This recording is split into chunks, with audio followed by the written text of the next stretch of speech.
What's up, guys? It's Mac here, bringing you another episode of Miami Dolphins Connected Franchise Mode.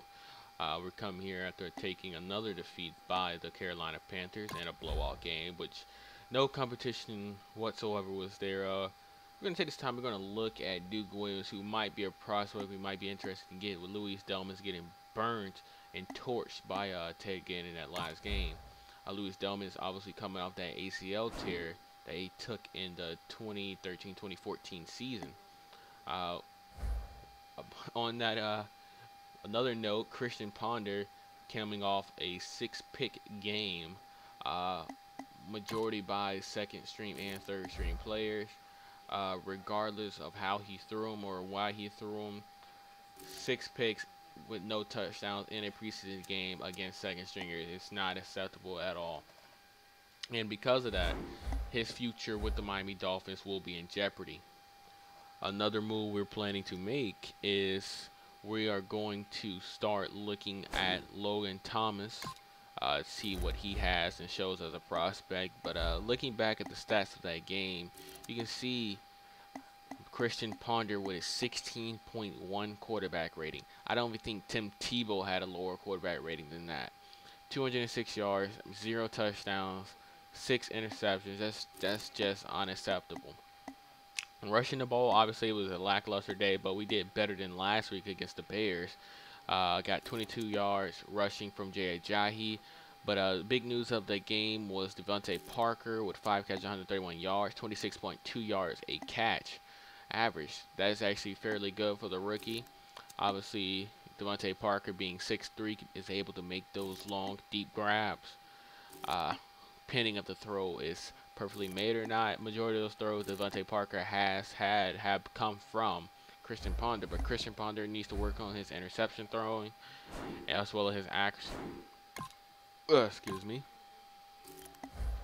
Moreover, obviously we're bringing Logan Thomas off the bench here, put him in that third quarterback role. He's going to get some time in the preseason, so don't worry if you guys want to suggest Logan Thomas. Moving on to wide receiver, Matt Hazel, another big story. Matt Hazel coming in the game, playing for a spot on this roster, ended up, dropping about 4 balls, one in particular a touchdown in the end zone. So Matt Hazel, we're gonna move him up to that 5th spot, to get him more time up there, and to see if he can, be a guy that we can keep on our team, because at this point in time, Matt Hazel is looking like he's going to be cut from our roster. That is not good. But Bobby McCain, we're also going to move up ahead of Tyler Patman. Bobby McCain had a decent game last week against the Bears. Even though it was second string, we're going to move him up to that nickel spot and see what he can do. We're also going to move Cedric Thompson up ahead of Walt Aikens, because, we know what we got from Walt Aikens. We know what he can do. But Walt Aikens, obviously, as you saw, missed a lot of tackles, and we haven't really seen Cedric Thompson there. Cedric Thompson is a free agent. I'm sorry, not a free. He is a rookie, so he has that extra development that we can do. And obviously, Luis Delmas coming off that ACL tear in 2014-2015 season, or I'm sorry, 2013-2014. Well, he tore his ACL twice, so just gonna see what we can do. We're gonna take Lamar Miller out of that kick return spot, and we're also going to put Bobby Kane above him. We're also going to take Lamar Miller out of that punt return spot. You don't want to see your starting running back become a punt returner. He gets hurt and he's out for the season. But everything else looks about right here. So just going to make sure to check over one last time, look at it. Everything looks fine here. We're also going to move over.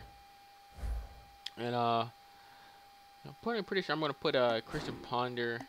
No, I'm going to put Logan Thomas as a starter for the next game after we look at this draft story. Not draft story, but this story. Basically just saying, Ryan Tannehill was traded to the Lions. I actually pre-looked at this earlier. I think Ryan Tannehill got hurt. I'm not 100% sure. I don't really go and look at the injury report. But I do look at his stats. And all 3 quarterbacks for the Lions did play that game. Last game. So maybe he got hurt, maybe not, or maybe that's from the previous week. Orlovsky was just the second string quarterback at first. Maybe Tannehill's a starter. I don't know, but moving on from that, we're going to head back to our roster here. Or after we change the sliders, I'm sorry. And we're going to look at our sliders. Notice a lot of things. Honestly, tackling was a big concern.